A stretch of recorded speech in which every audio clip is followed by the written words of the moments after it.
What is going on, everyone? My name is Zadok. My buddies call me Blitz. For a while now, a friend of mine who is attempting to get into the game of Magic has been hounding me, shall we say, about gameplay methodologies, how decks are constructed. I am myself a devout Commander player. Started in Standard, but decided to give it up as I just did not really care for the rotating format. Discovered Commander, and at first I was honestly a little hesitant to start playing the format, but after a while and playing, I actually ended up picking up, I believe my first Commander deck was the Commander 14 Mono Blue deck. So yes, I am a dirty blue player, but please don't hold that against me, as I do appreciate all the colors of Magic. That being said, my buddy who's attempting to get into Commander is trying to figure out the game, you know, the methodology, how some people approach playing the game. And something he said to me a while back was he thought that the whole point of Commander was to just try to combo off immediately. Build your deck to be as synergistic as possible, combo off, and just try to beat everybody out by turn 4. And while, yes, that is a completely valid strategy, many people do that. That is how CEDH and Bracket 4 players play.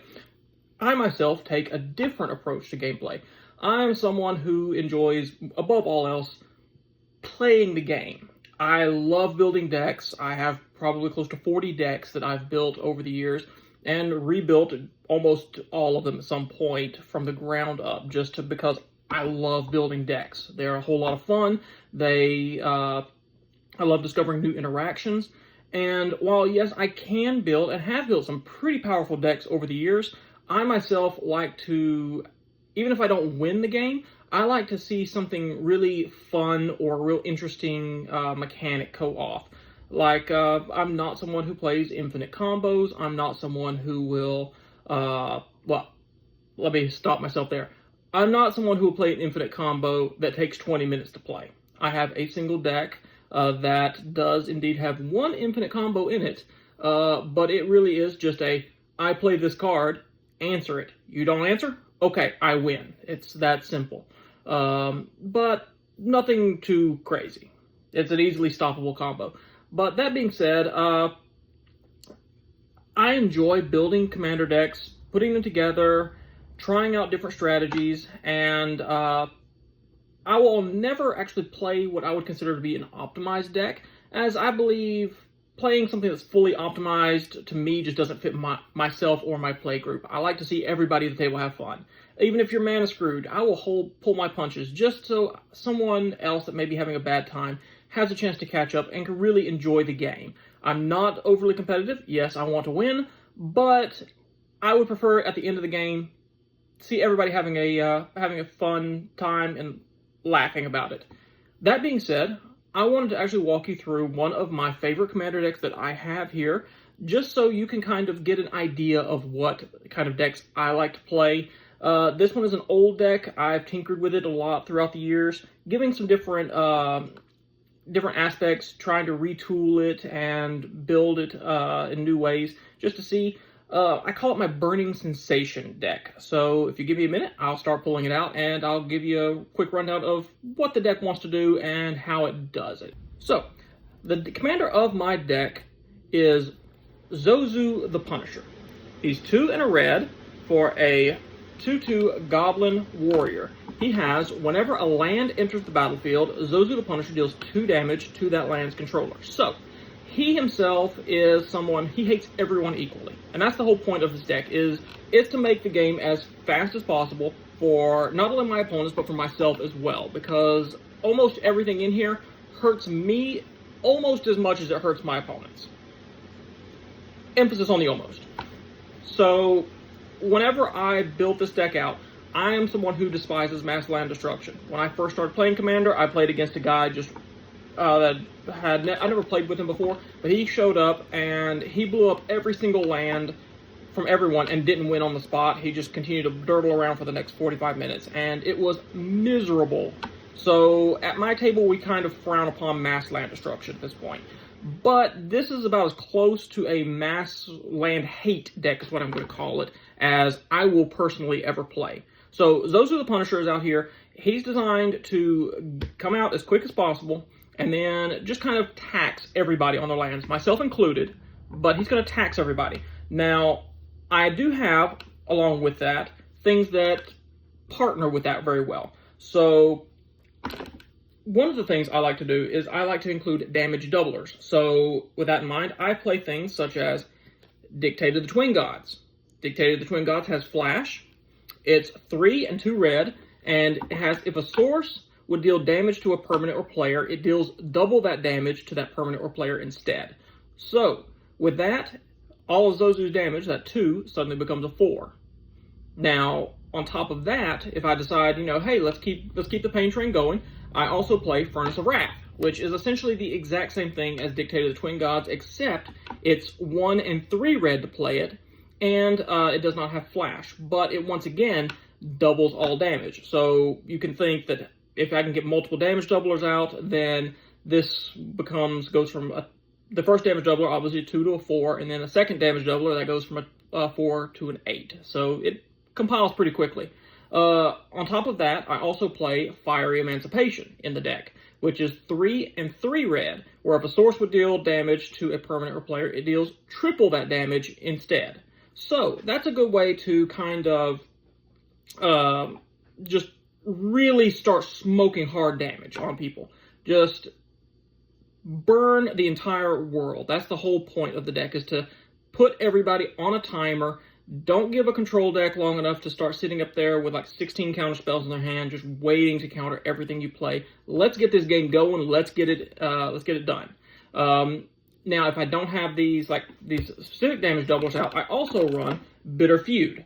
Bitter Feud is something where I can be a little more selective on who I target to try to really start upping the damage on particular people. Say somebody's playing a life gain deck, and burn and life gain, especially in a game like Commander where you've got multiple opponents, it can be real hard to pull off. So Bitter Feud is something, it's 4 and a red for an enchantment. As Bitter Feud enters the battlefield, choose 2 players. If a source controlled by one of those players would deal damage to the other chosen player, or permanent that player controls, it deals double that damage instead. So say I'm dealing with maybe a control player and a life gain player, or a life game player and somebody who didn't bother to help pay for pizza. In those cases, I can just pick those 2 people, and every bit of damage that's dealt to them is doubled. So it's a whole lot of fun. It just really, really starts to set the game on a real good timer. That way this game, because let's face it, a Commander game, and a standard 4-player Commander game, it can go for an hour, 2 hours. I've played up to an 8-player Commander game. Don't recommend it, but I've done it, and that game went for 6 hours. Not a great time, but I wasn't playing this deck. It probably would have went a lot quicker if I had done that. Alright, so I went over my damage doublers. You know what my Commander does. Now it's time to show you some of the other support cards I run in this deck. As I stated, this is a land hate deck, not a land destruction deck necessarily. So there is a little bit of land destruction here, but primarily it's just designed to tax you on your lands, either through playing them with Zozu or with tapping them for mana with things such as Mana Barbs. Mana Barbs is an enchantment for 3 and a red. If a player would tap a land for mana, Mana Barbs deals 1 damage to that player. So with Mana Barbs in play, that every time you tap a land for mana, it's going to deal you 1 damage. So now you're getting taxed 2 life for every land you play, and 1 life for every land you tap. Good way to start stacking damage, especially if you can start getting some of the damage doublers out. Now I do have some redundancies in here with cards such as Burning Earth. Burning Earth is 3 and a red for an enchantment. Whenever a player taps a non-basic land for mana, it deals 1 damage to that player. So, with that in play, the person is going to tap 1 land, they're going to tap their mana for 1. If it's a non-basic, they're going to take a point of damage. So you got to think fetch lands, shock lands, any of that kind of stuff. Going to start stacking up damage again. Now, if you have Mana Barbs and Burning Earth out at the same time, which I have had on multiple occasions, then you got to think all of a sudden tapping that fetch land to go fish out a basic or a shock land or something, all of a sudden, then that's going to burn you for 2 just to fetch up a land, plus the 1 life you lose for using the fetch land. I also have some targeted land hate in the form of Obsidian Fireheart. Obsidian Fireheart is a creature. It is 1 and 3 red for a 4/4, and it has for 1 and 2 red, you can put a blaze counter on target land that doesn't have a blaze counter on it. As long as that land has a blaze counter on it, at the beginning of my upkeep, that land deals 1 damage to you. So with this one here, you put a blaze counter on it. It essentially gives a land the ability for, at the beginning of that person's upkeep, they're going to have to take a point of damage for that. So now all of a sudden you're being taxed for potentially your lands at the beginning of your upkeep, your lands when you tap your lands, and your lands when you play your lands. So once again, a little mean, but also it's a whole lot of fun, and it really helps get some damage going and speeds up the game for you. So we go through the cards that show what kind of land hate we have through the commander, through the damage doublers, and through the cards we play that tax your life total on playing and tapping mana for your lands. So how does this actually help us win other than just a slow burn? Because let's face it, playing this game out with this deck, you end up becoming the most hated player at the table sometimes. In some cases, they look at you like, we're playing arch enemy now. Guess who it is? That's right, it's the Zozu player, because he makes us go ow for everything we do. So, how do we kind of either A, speed this up, or B, survive along the onslaught that's going to be coming at 3 or more other players just deciding you're the problem? Well, I'm glad you asked, because that is where my good friend the Shadow Spear comes in. The Shadow Spear is a great card to have in the deck, and it works really well once equipped to Zozu. So the Shadow Spear it's 1 mana to play and 2 to equip. Equipped creature gets +1/+1 and has trample and lifelink, meaning that every time Zozu hurts somebody for 2 when they play a land, you're going to gain 2 life. So it's going to help bolster your life total while you're also eating it away, playing out your own lands, and people just swinging in at you because, guess what? You're a problem. And admittedly, you are. But we didn't play this game. We're not here for a long time. We're here for a good time. And that's what we're going to do. So, another way we have to help control the table is we play War's Toll. War's Toll is an enchantment for 3 and a red that whenever an opponent taps a land for mana, they have to tap all their lands. And whenever a creature an opponent controls attacks, all creatures that opponent controls attacks if able. So, what this does is it essentially forces all of our opponents to tap down all their mana. It shuts down the control players, so they can't hold back mana to prevent you from to play counter spells, that sort of thing. No more surprise cyclonic rifts.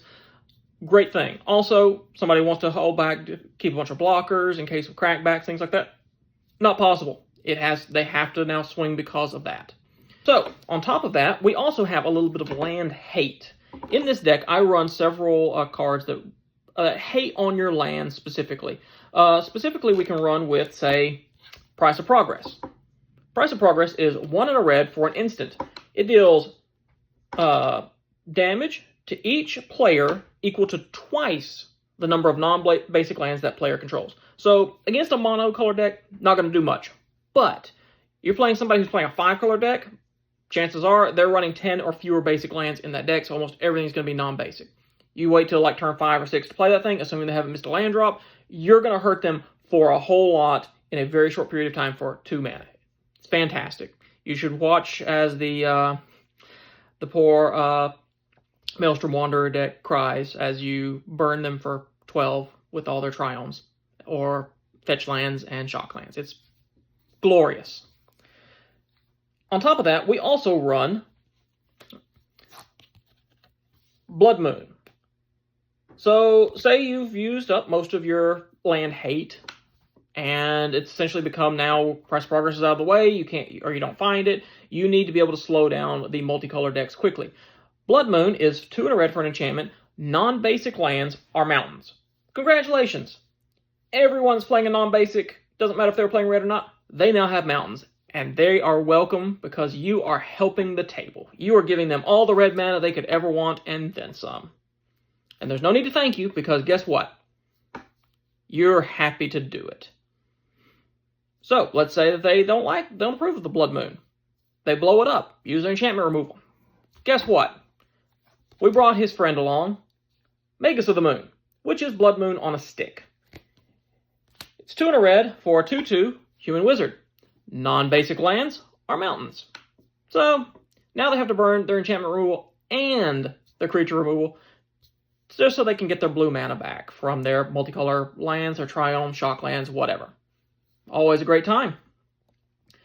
Now, on top of the land hate, I also decided to run some additional things to help, keep me in the game, give an increased burn effect across the entire table. One of the ways I do that is with Warstorm Surge. Warstorm Surge is 5 and a red, which is expensive, mana-wise, admitted, for an enchantment. And whenever a creature enters the battlefield under your control, it deals damage equal to its power to target creature or player. So, with that, say you start playing out a few creatures, even Zozu himself, you have to play him back out, because he will get removed. He gets removed so much. But once he does get removed, he can... you play him back out, he's going to start burning for 2 every time he's replayed, or any other creature you have is going to burn for 2, which is great. So that actually couples really well with the next card I have here, which is Torbrand. Torbrand, Thane of the Red Fell, is 1 and 3 red for a 2/4 legendary creature, Dwarf Noble. He has, if a red source would deal damage to an opponent or a permanent opponent controls, it deals that much damage plus 2. So, with Torbrand out, or any of the other cards, what that's going to end up doing is that's going to speed up further, because now all of a sudden it's like, oh, I'm not taking 4 damage, or 2 damage from Zozu, I'm now taking 4. Then you play damage doublers, that 4 immediately becomes 8, you play a second one, that 8 becomes 16. It just compounds and it speeds up everything. Then, on top of that, we'll also go ahead and add things like our good friend, Heartless Hidetsugu. Heartless Hidetsugu is 3 and 2 red for a 4/3 legendary creature, Ogre Shaman. He has tap him. Heartless Hidetsugu deals damage to each player equal to half that player's life total, rounded down. So, everybody starts at 40. Let's just assume everybody's still at 40 when you play him out. You give him haste, or you just wait a turn cycle, tap him, and then all of a sudden, everybody is at half their starting life total. Great time. Really speeds up the game and puts everybody on a quick clock.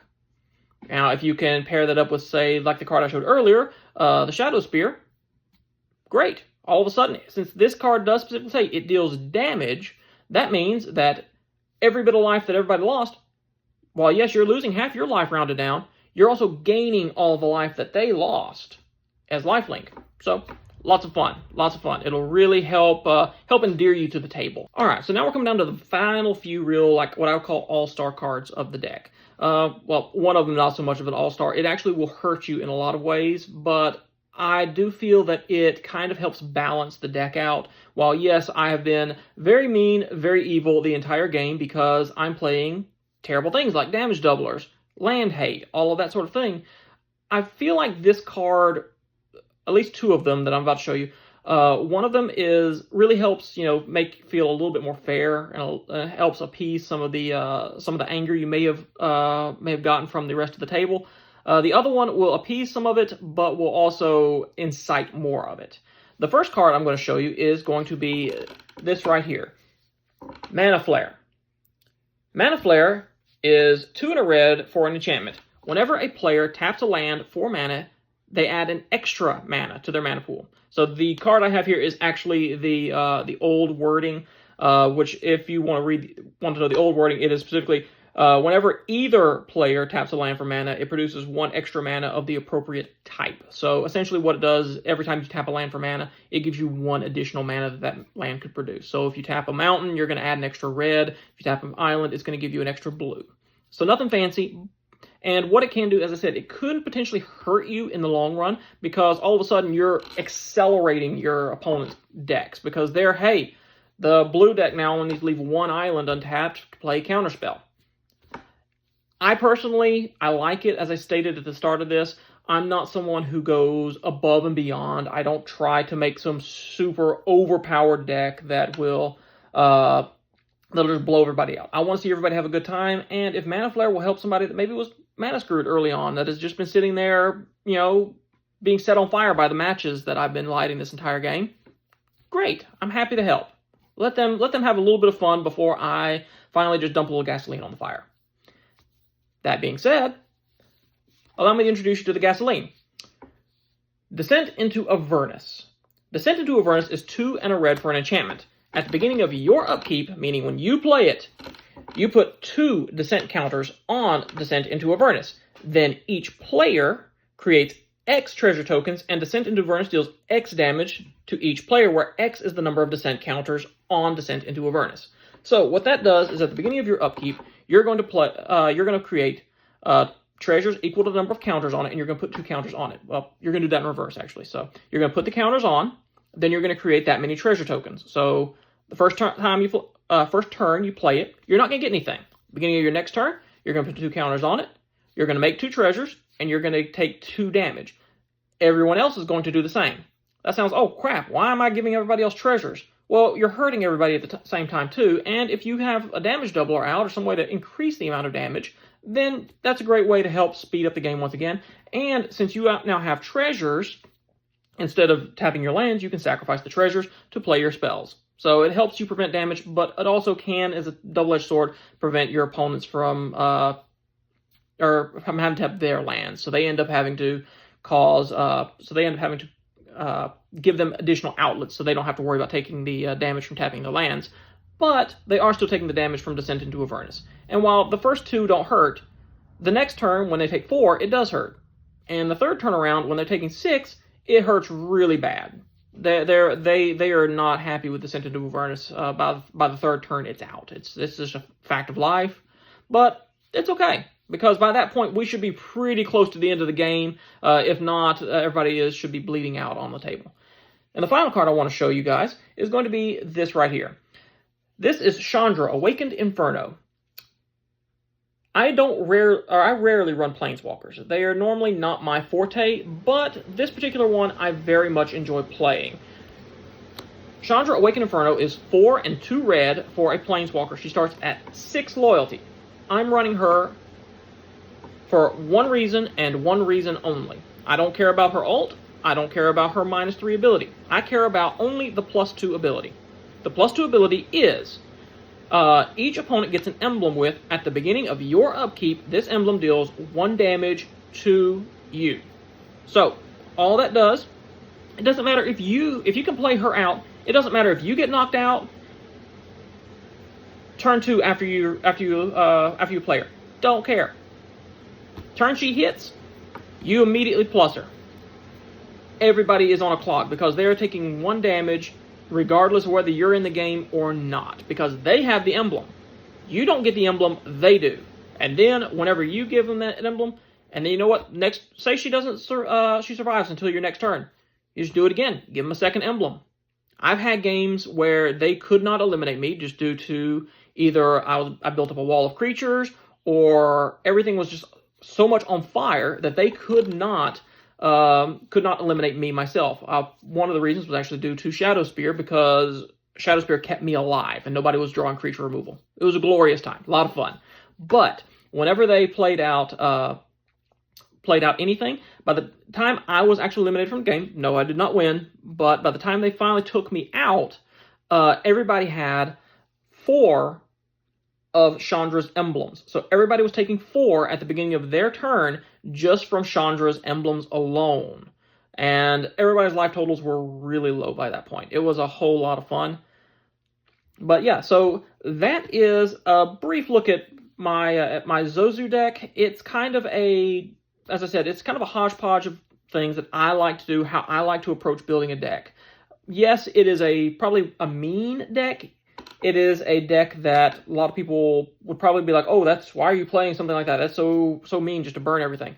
Well, I mean, it's better than playing in my opinion, playing a combo deck where I'm going to sit here for the next 30 minutes dirtling with my deck to figure out if I can even win, while the rest of the table just sits there bored on their phones. This is a deck that I can play. I can play with my friends. They know exactly what it'll do, and they will sit there and be like, okay, we've got to answer this card. If we can't answer this card, we have a problem. We have to hurry up and speed up the game. It is a whole lot of fun, and it kind of shows my approach to building a deck. Yes, it's powerful, and there are obviously a lot of weaker cards in the deck. I run Ember Maw Hellion, which I did not show off, which is 3 and a red for a Hellion that if a source I control would deal damage to a permanent player, it deals that much +1. So, I mean, it runs some additional stuff like that. A lot of subpar cards, or suboptimal cards, should I say, that will help build the deck and fill out spaces. And like I said, I could take out a lot of things and put in new things to really speed up or make the deck a lot stronger. I just don't want to, because I feel like if I go and I optimize the deck and I turn it into just a really strong, a really overpowered deck, it takes a lot of the fun away from the table. Whereas I like to play something and let's see if somebody has an answer. Let's see what you can do to stop it. And I hope you can, because if you can, then I want to play out one of these other things that's going to be even more fun on my next turn. Anyway, I hope you enjoyed this look at my Zozu the Punisher deck. If this thing gets some interest or whatnot, I may do more of them in the future. But anyway, I hope you have a wonderful day, and thanks for watching.